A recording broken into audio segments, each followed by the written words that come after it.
Assalamualaikum warahmatullahi wabarakatuh. Perkenalkan kami dari kelompok 4 mata kuliah manajemen pemasaran. Di sini kami akan menjelaskan materi tentang bisnis market atau pasar bisnis. Sebelumnya, saya Faradina Oktavianti dengan NIM 202111065. Kemudian ada Putri Hanlaili Siva dengan NIM 202111063. Kemudian ada Andika Rizky Eka Putra dengan NIM 202111076.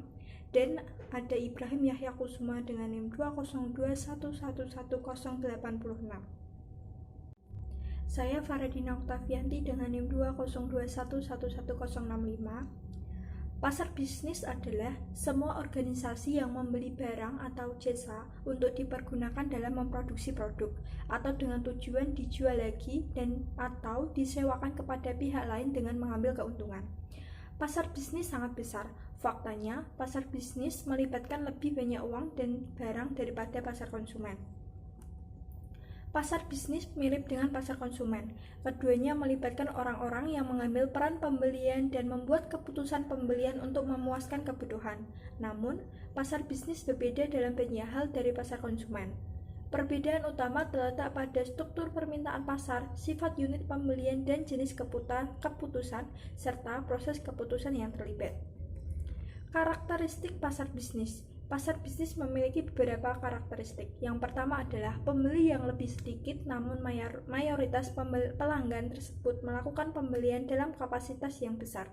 Kedua adalah hubungan antara pemasok dan pelanggan yang erat.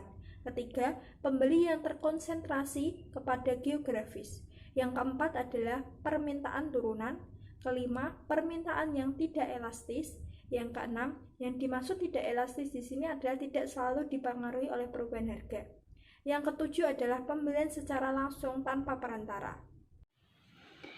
Perkenalkan, nama saya Putri Hanlaili Siva, NIM 202111063. Jenis-jenis situasi pembelian. Yang pertama, pembelian ulang langsung.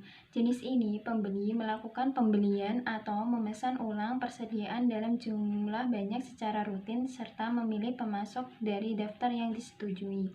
Di sini, pemasok berupaya untuk mempertahankan kualitas dan menawarkan sesuatu yang baru atau mengevaluasi ketidakpuasan pembeli.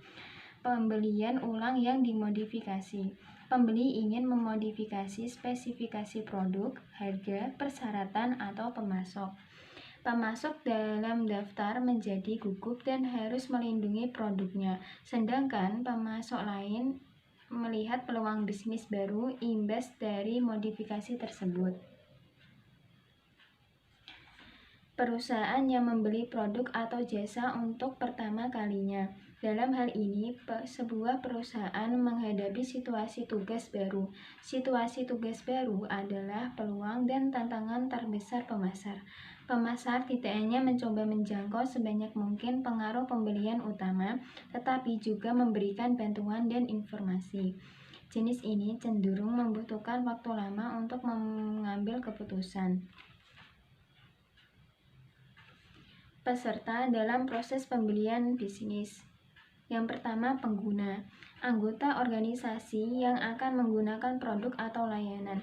Yang kedua, memberi pengaruh atau influencer, sering membantu menentukan spesifikasi dan juga memberikan informasi dan untuk mengevaluasi. Yang ketiga, pembeli.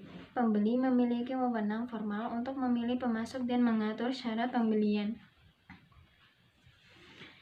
Yang keempat, mengambil keputusan. Memiliki kekuatan formal atau informal untuk memilih dan menyetujui pemasok akhir. Gatekeepers atau penjaga, mengontrol aliran informasi ke orang lain. Nama saya Ibrahim Kusuma, NIM 2021111086. Beberapa pemasar berasumsi bahwa pengaruh utama di dalam pembelian adalah ekonomi. Mereka pikir pembeli akan menyukai pemasok yang menawarkan harga terendah atau produk terbaik atau layanan yang paling baik. Mereka lebih berkonsentrasi untuk menawarkan manfaat ekonomi yang kuat kepada pembeli saja. Memang, faktor ekonomi sebenarnya sangat penting bagi sebagian pembeli, terutama dalam ekonomi yang sulit. Namun, pembeli bisnis lainnya berpendapat bahwa faktor pribadi sikap adalah hal utama seperti emosi. Apakah orang tersebut penuh perhitungan dan apakah orang tersebut mempunyai sikap yang dingin? Faktor-faktor yang mempengaruhi perilaku pembeli bisnis. 1. Faktor lingkungan. Hal yang dapat mempengaruhi perilaku bisnis yaitu tingkat permintaan, perkembangan, teknologi, politik atau peraturan pemerintah, dan persaingan. Pemasar bisnis harus memantau semua kekuatan-kekuatan ini untuk menentukan bagaimana mereka akan mempengaruhi pembeli dan berusaha untuk mengubah masalah menjadi 2. Faktor organisasi.